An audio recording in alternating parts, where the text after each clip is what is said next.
일본 부동산을 사람들이 그것도 부동산 하락을 말하시는 분들이 가장 많이 언급하는 이유가 있어요. OECD 선진국들 중에서 실제로 부동산이 장기 침체로 간 국가가 일본밖에 없어서입니다. 근데 일본 사람들도 집값은 사는 순간 감가상각되고 자산 가치로서 효과가 없어요 라고 한다고 하면서도 신축 가격은 평당 가격이 정고점을 돌파했다라는 거가 정말 위화한 사실이죠. 반갑습니다. 재개발 재건축을 전문으로 활동하고 있는 투미 부동산 컨설팅의 김재경 소장입니다. 이번에 첫 책 시장을 이기는 부동산 투자 원칙 이번에 또 한번 출간했는데요. 그 기념으로 해서 오랜만에 신사임당 채널 시청자분들과도 인사드리러 왔습니다. 정말 인구가 줄어들면 우리나라도 일본처럼 집값이 폭락하게 되나요? 이 시장에 관해서도 우리가 이제 여러 거대 담론들이 있어요. 부동산 가격이 이제 올라간다고 말하시는 분들도 있고 하락한다라고 말씀하시는 분들도 있는데, 근데 가장 대표적인 이슈 중 하나가 바로 인구 감소입니다. 왜냐하면 인구 감소라는 것은 인구가 줄게 되면 부동산에 대한 수요가 줄게 될 것이고 그러면 가격이 빠질 것이다 라는 대단히 합리적이고 보편화된 그런 논리 구조 하에 이제 유지되는 거거든요. 그렇다 보니까 저조차도 인구 감소는 수요 감소를 불러오고 그 다음에 부동산 가격이 떨어진다라는 대전제를 흔들 생각은 없습니다. 그런데 여러분들이 좀 놓치고 있는 것은 우리가 모든 진실 속에 사실 또 숨겨져 있는 것들이 있거든요. 여러분들이 원하는 지역도 흔들리냐에 대해서는 좀 다른 시각으로 바라볼 필요가 있습니다. 그래서 가장 대표적인 케이스 중 하나가 일본 얘기들도 많은데요. 왜냐하면 일본이 이제 고령화를 넘어서 이제 초고령화 사회로 가고 있고, 일본은 도쿄도조차도 이제 인구가 순감으로 감소할 정도로 전국적으로도 인구가 계속적으로 줄고 있는 국가이기도 해요. 그렇다 보니까 이제 일본처럼 간다라는 말들을 하는데, 이제 일본을 향한 부동산에 대한 시각이 사실 크게 두 가지 미스매칭이 있습니다. 이제 그거를 이제 한국과도 한번 매칭해서 한번 보면 좋을 것 같은데요. 우선은 결론부터 말씀드리자면 여러분들이 집값이 빠지긴 빠지는데 그게 어디냐를 잘 보게 되면 그냥 냉정하게 말하면 지방 소멸이거든요. 그러니까 여러분들이 나는 서울에서 내 집 마련하고 싶어. 그것도 서울에서 아파트를 사고 싶어 라고 하게 되면 사실 아파트 가격이 빠질까에 대해서는 좀 다시금 생각해 볼 필요성이 있습니다. 왜냐하면 실제로 우리가 일본 부동산을 사람들이 그것도 부동산 하락을 말하시는 분들이 가장 많이 언급하는 이유가 있어요. OECD 선진국들 중에서 실제로 부동산이 장기 침체로 간 국가가 일본밖에 없어서입니다.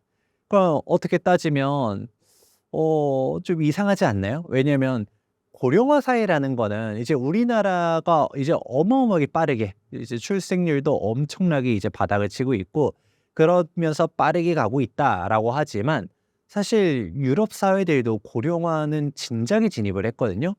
근데 미국이야 일단 논외로 친다 하더라도 다른 그 유럽 어느 국가들도 집값이 빠진 데가 없어요. 물론 일시적으로 글로벌 금융위기라든가 각각의 이런 경제 사정들에 따라서 일시적인 침체들은 있을 수는 있어도 장기적 우상향을 보여왔는데, 진짜 이제 L자로 갔다가 꺾인 데가 결국 일본밖에 없었다 보니까 사람들이 자꾸 일본처럼 된다, 일본처럼 된다 하면서 우리가 10년 전부터 20년 전부터 막 계속 일본 얘기만 들어왔던 게 가스라이팅 아닌 가스라이팅이 다가왔거든요. 그게 사실 일본 외로 다른 사례가 있었으면 독일처럼 된다, 영국처럼 된다 이랬을 텐데 다른 국가는 없고 일본만이 그렇게 빠졌다 보니까 자꾸 일본 얘기를 합니다. 그럼 이거는 통계적으로도 이상치라고도 해요. 이게 일본이 특이한 거 아니냐라고 볼 수 있겠지만, 많은 사람들이 또 우리가 동아시아 한자 문화권으로서 또 인구 구조도 그렇고 그리고 산업 구조들도 그렇고 일본에 대한 사항들 우리가 패스트 팔로워로서 많이들 쫓아갔다 보니까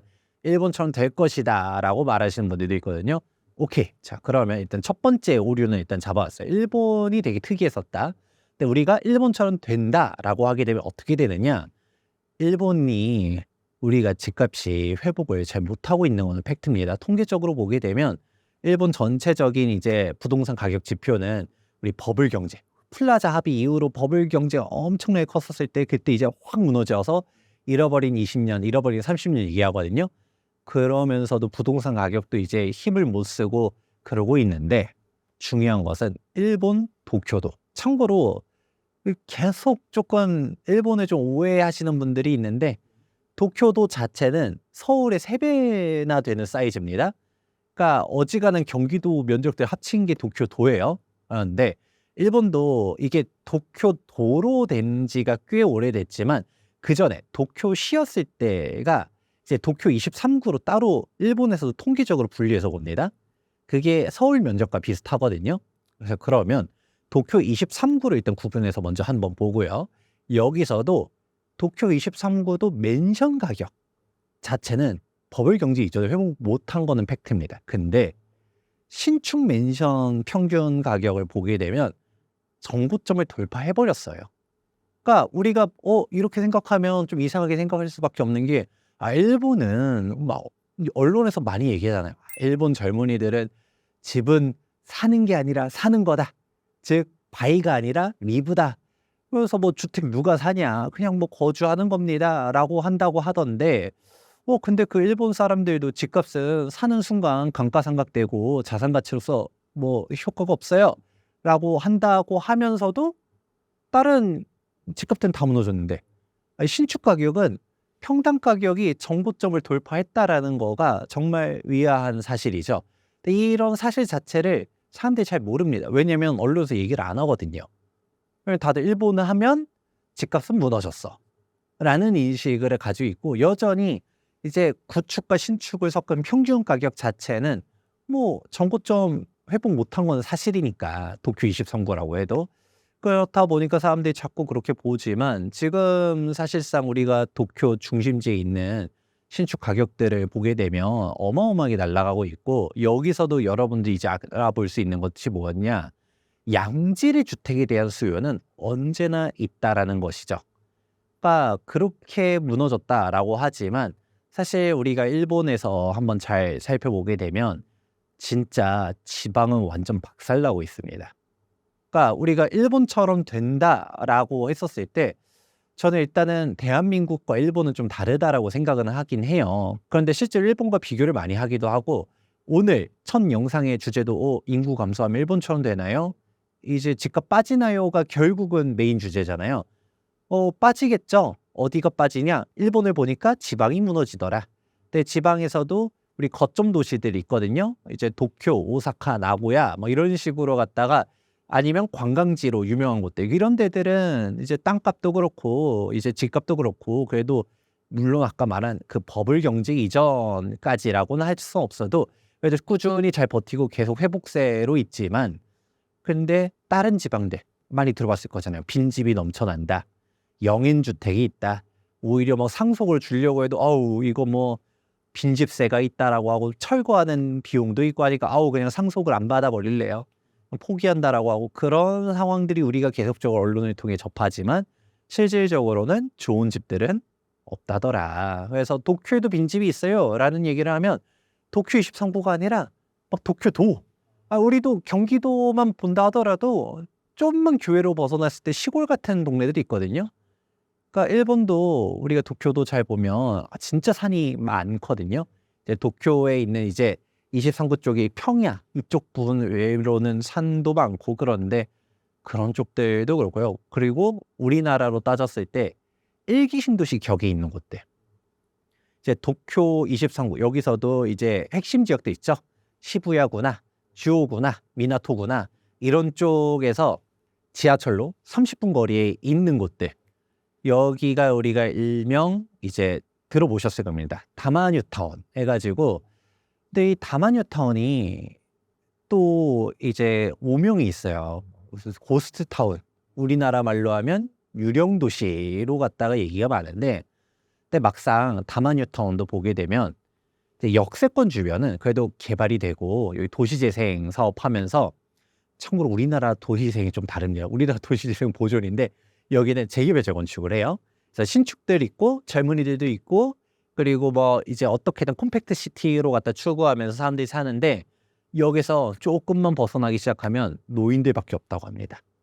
그러니까 완전 슬럼화가 되고 오히려 소비력이 떨어지다 보니까 각종 상권들도 다 무너지고 그러니까 점점점 젊은이들이 살기에는 어려워지면서 다 떠나가고 그러니까 지금 우리가 일본을 통해서 반추해 볼 수 있는 사항은 사실상 인프라가 지방이 무너지기 시작하면 이제 어떻게 될까요? 젊은 층들이 일자리가 없으니까 다 그냥 도심으로 간다라는 거죠.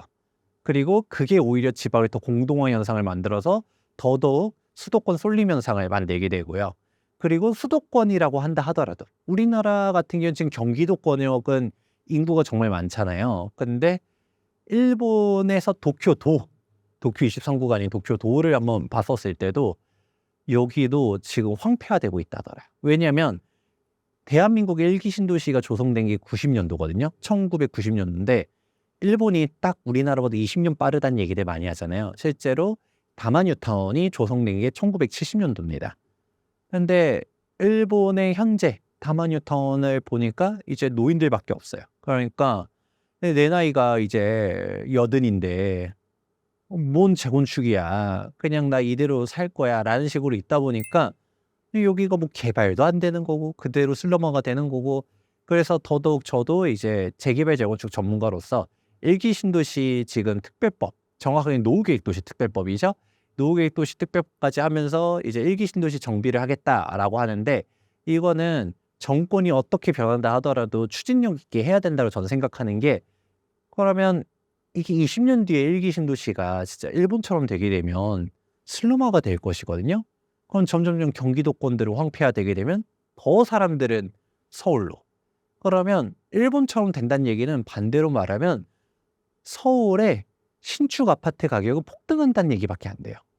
실제로 지금 서울의 주택이 비싼 게 아닙니다. 서울의 빌라는 역대 최저가예요. 지금 초토화되어 있어가지고 지금 여러분들 뭐 전세 사기에 대한 이슈들 많았었잖아요. 근데 전세 사기의 99%가 오피스텔 빌라에서 터졌어요. 아파트에서 터진 게 아닙니다. 그러니까 사람들이 더더욱 빌라랑 오피스텔 전세를 약간 기피하게 되고 그러니까 매매 가격이 더 무너지게 되고 그러니까 사람 더더욱 빌라는 투자 가치가 없어 하면 안 사는 거죠. 일본도 똑같아요. 일본 도쿄 23구를 한다 하더라도 구축은 투자 가치가 없어 라고 생각하니까 사람들이 그래도 어디로 갈 것인가? 신축. 그리고 우리가 신축을 좋아하는 게 단순히 투자 때문에 그런가요? 그냥 실제로 살기도 편안하니까 그런 거잖아요. 그런 식으로 간다더라. 근데 대한민국은 사실 더 심각할 거라고 봅니다. 왜냐면 우리가 그 일극화라는 표현이 일본에서 먼저 나온 거 알고 계신가요? 도쿄 일극화라고 하면서 막 일본 언론에서도 지금 지방이 위험하다, 지방 살려야 된다는 얘기가 일본에서 먼저 얘기 나왔습니다. 그런데 되게 재밌는 거는 일본은 한국보다 몇 배는 양반이에요. 이게 어떤 의미로 양반이냐면 우리가 도쿄에 집중이 너무 심각해요라고 해도 일본 전체 GDP에서 도쿄권역이 차지하는 게 30% 정도밖에 안 돼요. 인구도 그렇고요. 근데 대한민국은 어떤가요? 우리 수도권이 애초에 인구조차도 나머지 지방을 다 합친 인구보다 서울 수도권이 더 크다라는 얘기를 하고 있고요. 경제 규모는 더 말할 것도 없어요. 극단적으로 우리 제2의 수도라고 말하는 게 부산인데 부산이 광역시급들 중에서 우리 인천보다도 지역 총생산, 지역 GDP 기준으로는 인천이 역전을 했거든요. 부산보다도 인천이 더 총생산량이 더 많다는 얘기예요. 아직은 인구는 부산이 더 많습니다. 근데 인천은 계속적으로 인구가 늘고 있고 부산은 계속적으로 줄고 있어요. 어느 순간은 제2의 수도라는 타이틀을 내줘야 되는 게 아닌가. 그러니까 부산조차도 자조 섞인 얘기로 그냥 부산 주민들조차도 노인과 바다라는 얘기들도 하잖아요. 그리고 혹은 아파트와 바다다. 그냥 있는 기업들 다 내보내고 그냥 무슨 아파트만 때려짓고 이게 미래가 있냐라는 얘기들 하는데 부산에서 태어난 이제 젊은이들조차도 부산에 그냥 거주하고 싶으면 거주할 수 있게끔 해야 되는데 근데 자꾸 떠나는 이유가 내가 원하는 일자리가 지방에 없다라는 게 가장 큰 문제죠. 그러니까 내가 여기를 떠나지 않고 있을 수 있도록 해줘야 되는데 자꾸 부산조차도 그러면 우리가 교통이 좋은 우리가 충청도권역에서는 이제 기업들도 많이들 몰려 있고 그러거든요. 그런데 교통의 중심지 대전은 어떤가 하면 대전도 대한민국 100대 대기업들 중에서 대전에 본사를 둔 곳이 단 한 군데도 없대요. 그러니까 그만큼 그냥 대한민국은 그냥 인천 아까 얘기했죠. 인천이 좋아서 뜬 게 아니라 수도권이기 때문에 사람도 몰리고 일자리도 올리고 하는 것이다. 정확하게는 인천 자체 일자리가 어마어마하게 많겠어요? 그냥 다 서울 출퇴근으로.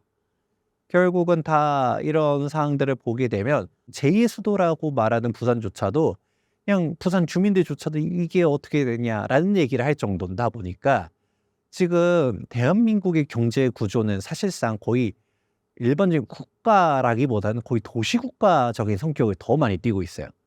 그러면 대만 아니면 홍콩, 싱가포르 집값들을 생각해 보면 어떤지를 보면 지금 서울 집값이 여기서 멈추는 게 아니라 더 무서워질 수 있겠다라는 거를 생각해 보면 이제 인구 감소라고 했을 때 수요는 감소하겠죠. 근데 그 수요 감소가 어디서 나오느냐? 여러분들이 원하는 집이 빠질까요? 지금 이미 농어촌 가보면 빈집들 널렸습니다. 근데 여러분 그런데 안 가잖아요. 지방 같은 경우는 지금도 미분양 엄청 많거든요. 신축 아파트를 좋아해요 라고 한다 하더라도 지방의 신축 아파트는 미분양 엄청 많고 할인 분양하고 있어요. 그런데도 여러분 안 가잖아요. 즉 내가 원하는 눈높이에 내가 원하는 양질의 주택이 부족하다라는 것을 진지하게 인식하실 필요가 있다. 이렇게 말씀드립니다. 2025년도 부동산 시장은 정말 혼란스럽다라고 할 수 있는데요. 그럴수록 우리가 원칙과 기준을 잘 잡아야 된다고 생각하고 있습니다. 그래서 이 책 제목과도 맞는 이 시장을 이기는 부동산 투자 원칙에 따라서 여러분들이 부동산 시장을 바라봄에 있어서 어떻게 해야 되는지, 그리고 제가 역시 재개발 재건축 전문가 아니겠습니까? 정비 사업에 대한 사항들도 한 파트 있고요. 무엇보다도 즉 이제 정책에 대한 변화들도 예고가 되어 있거든요. 이제 정치 지형 지도가 어떻게 바뀔지 모르기 때문에 정권에 따라서 우리가 대응할 수 있도록 정책에 대한 사항도 이번에 탄핵 정국이 오면서 빠르게 반영을 해가지고 나온 첫 부동산 책이라고도 볼 수 있습니다. 그 다음에 결국은 우리가 어디를 사야 되는가 관련해서도 관심이 많잖아요. 그래서 그 입지에 대한 판단 기준들도 쭉 담아놓은 책입니다.